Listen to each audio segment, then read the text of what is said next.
Bilisan natin ngayon ha. Kita niyo naman, medyo ready kami.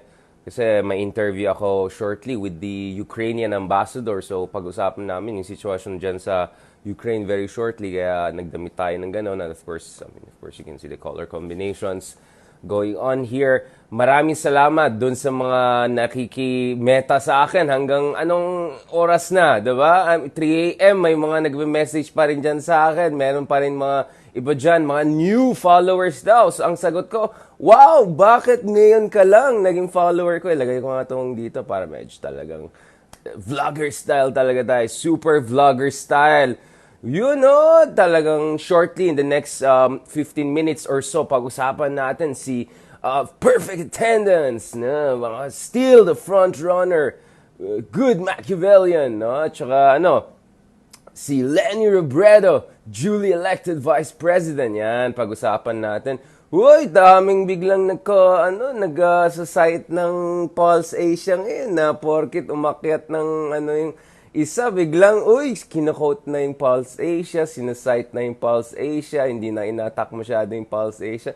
Ganyan tayo eh. Pag hindi kayo pabor sa survey, Google Trends. Pag medyo umakyat yung candidate nyo, ayan, isite na natin ang Pulse Asia. We went up across the board. Yan tayo. Yung kabila naman, kahit nauna pa rin sila, but parang iba sa kanila, parang medyo may mga iba dyan na medyo bitter mode. Diba? Medyo, baka naman magpanik ang iba dyan. Diba? So, yun, very shortly, in the next 15 minutes or so, kasi nga, sabi ko, may interview ako with the Ukrainian ambassador shortly. Sabi ko, ihabol ko pa rin itong natin. Ihabol ko pa rin itong super meta, natin. Alam mo naman, vlogger life. Yan ang natin ngayon, unang career, secondary na lang yung yung legit na nag-i-interview sa mga ambassadors, heads of state, nagsusulat sa mga international publication. Mauna na talaga ngayon ng super vlogger, major vlogger. Okay, GMRC, mga ka-GMRC, mga ka-meta, kamusta na kayo dyan? Ano ulit yung sinabi ni Mr. GMRC? Pag medyo nauuna daw yung iba, pwede na tayo mag-unify. Ayan na po, clearly, LENI na po. Ang pinaka-viable alternative to Marcos 2.0 presidency. Ano pa ba?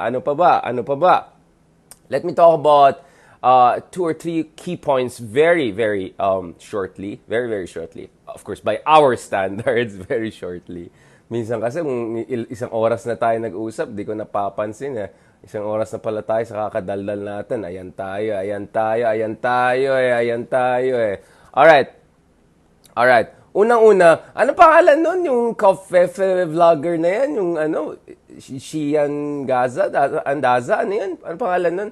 May pinost siya kagabi na parang may picture nandun, may mga ibang billionaires, tapos si perfect attendance, tapos si Madam Tita Arroyo, di ba? Si Tita Arroyo andyan, tapos meron pa siyang sinasabi, may political analysis, si Tita Arroyo daw ang pinaka lord of all of the politics and all of that. At medyo nung una pinatulang ko ng mga 67 seconds and then dinalit ko na lang yung pinost ko. Kaya may nagalit dyan ng mga kameta, Sir, bakit mo dinalit? Bakit naman? Ano nangyari? Ganun.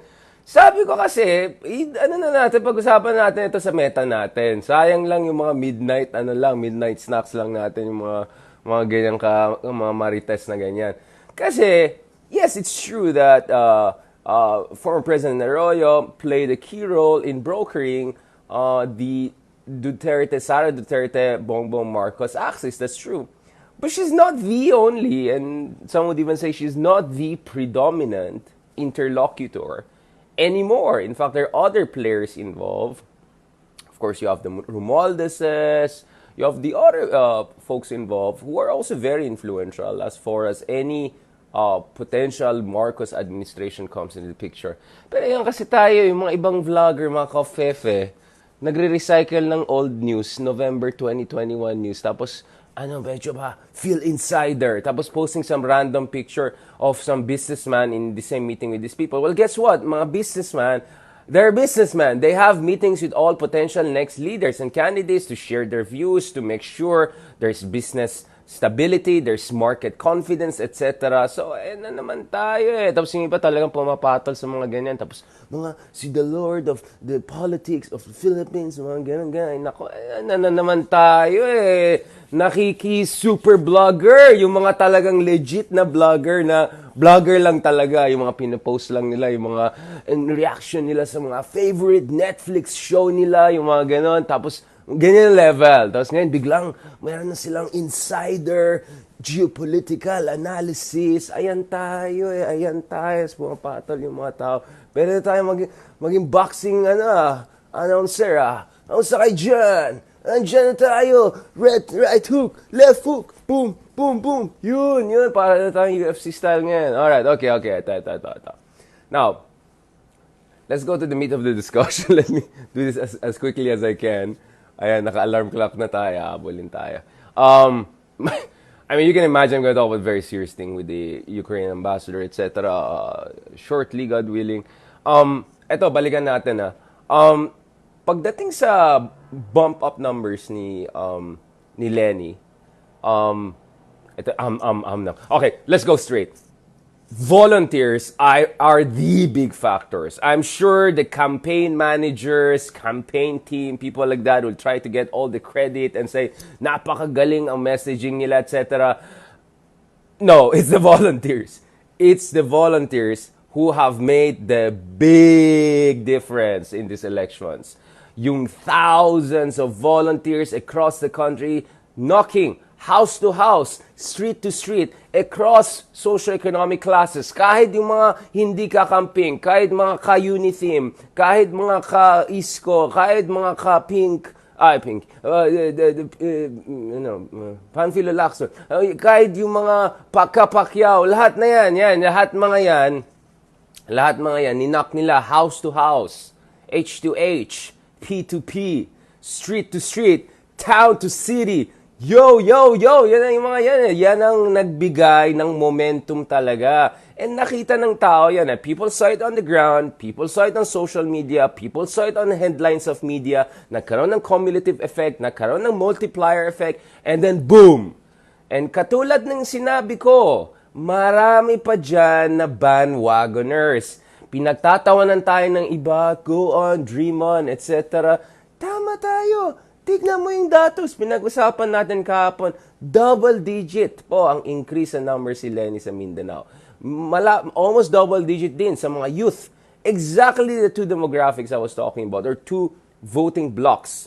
Not purely coherent blocks, but somehow blocks that we talk about for heuristic purposes. So the Mindanao one, as we mentioned, solid South is solid behind Sara Duterte. Given na yan. Atento pre, she's one of them. But the presidential candidate is not from Mindanao. And in fact, the presidential candidate is the reason why Sara is not running for the presidency. And katulad nga sinabi ni Tatay Digong, Sara could have won it if she decided to run. Right? Which explains bakit may Isa, Rosa, and those kinds of initiatives, right, popped up to begin with. Why even Speaker Alvarez, right, came out and endorsed LENI, right? Bakit sila Rufus Rodriguez, yung mga mayors, yung mga congressman, yung mga local government leaders, yung mga yan, traditional politicians pa nga yung iba, lumabas to support LENI. Meron din yung mga nag-support kay ISKO, yung isa, ISKO and Sara. So the fluidity was there. But for that fluidity to work in your favor, you need to have a demonstration effect. You have to have a show of force. You have to have ground mobilization. Diyan papasok yung house-to-house volunteerism power ng mga passionate base ni Leni Robredo. At katulad ng pinag-usapan natin noon, katulad ng pinag-usapan natin ngayon, ito talagang podcaster, feel na feel, parang announcer talaga. Yan. Katulad ng pinag-usapan natin noon, parang okay rin tayo pala, naka-necktie and all ulit Na-miss ko rin to, matagal na tayo hindi nag-studio, no? Okay, ayan tuloy, na-distract ako. Ano sinasabi ko?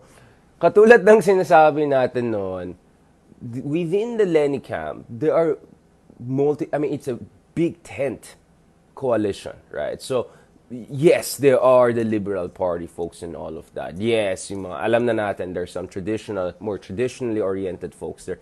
Given na yan. But there are also many progressives, many civil society groups, many grassroots groups na involved dyan sa Leni Robredo big tent coalition.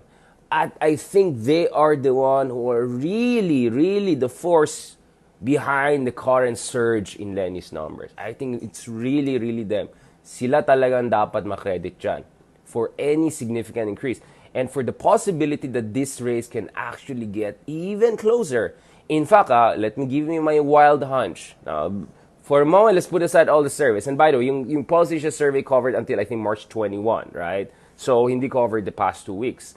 My hunch is the race is probably more like 30-45, right? And this brings me to my second point. Ayan na po.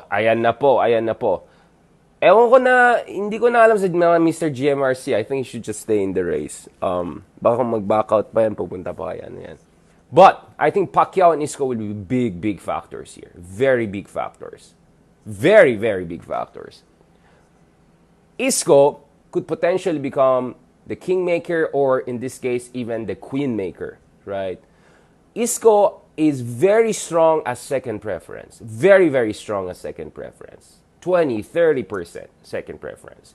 I talked to pro-Marcos people, pro-Leni people. All of them are comfortable with ISKO as a back. I mean, well, okay, some of the super pro-Leni hindi, for understandable reasons.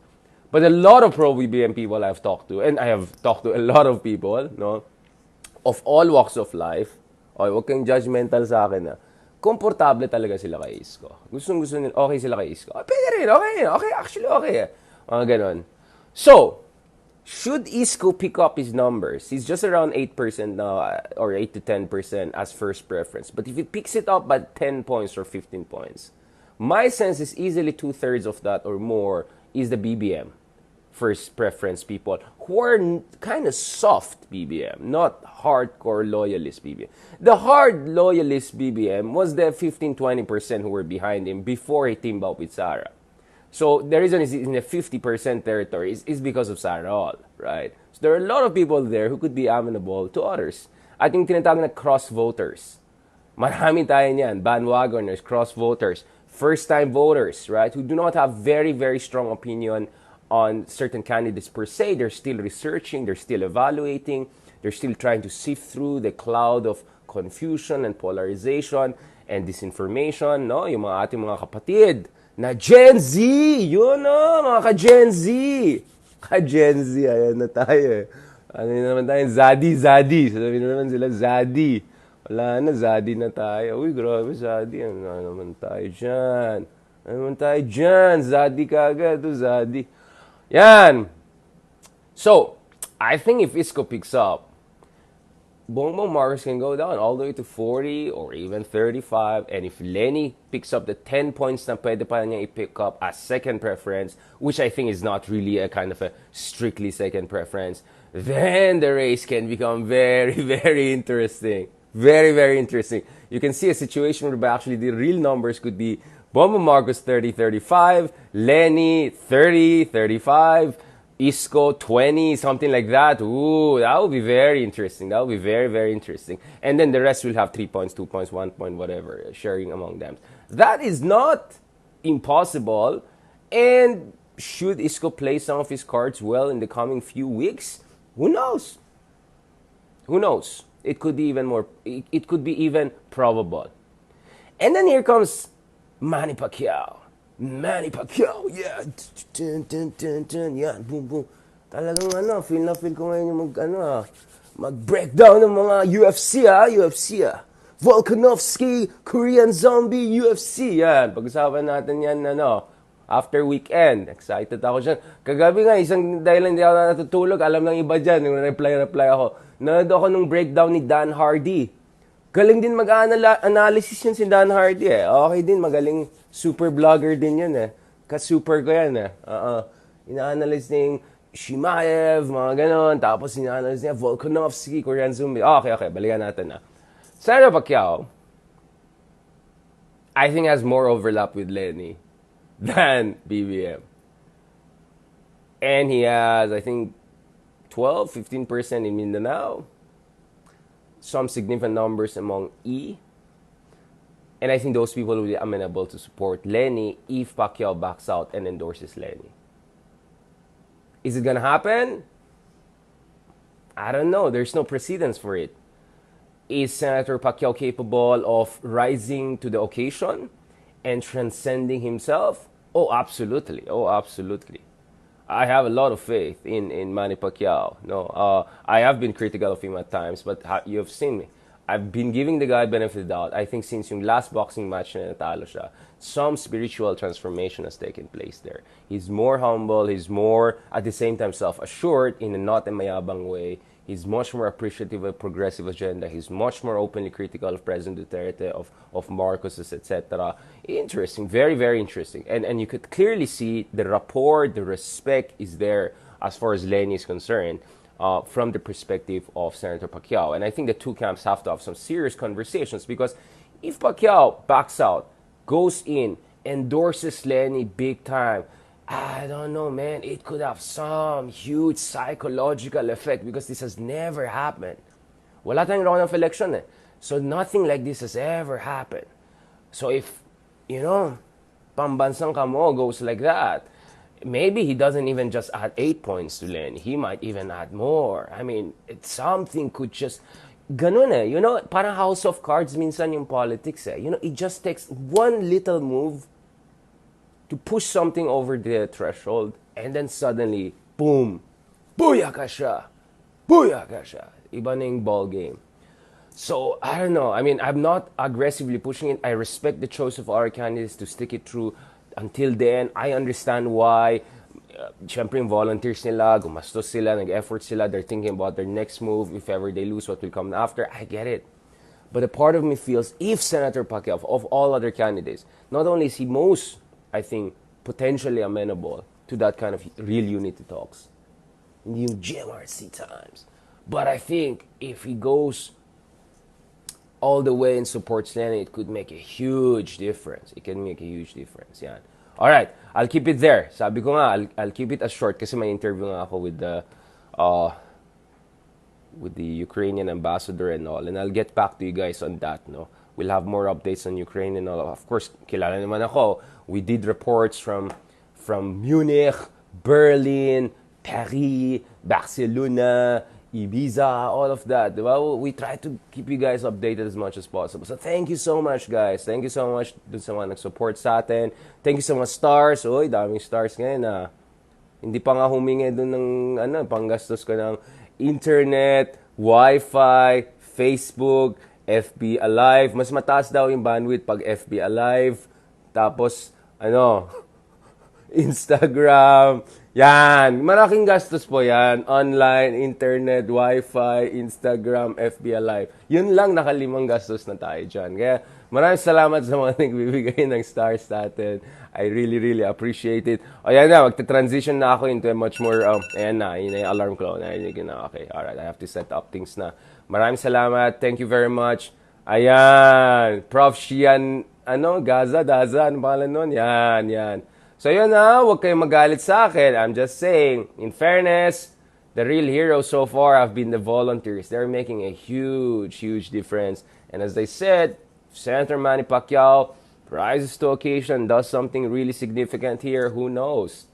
The tide may not only turn, but we might see a very, very interesting final stretch of the race. Alright? Maraming salamat. Thank you very much and talk to you guys soon. Ayan, gusto niya natin dito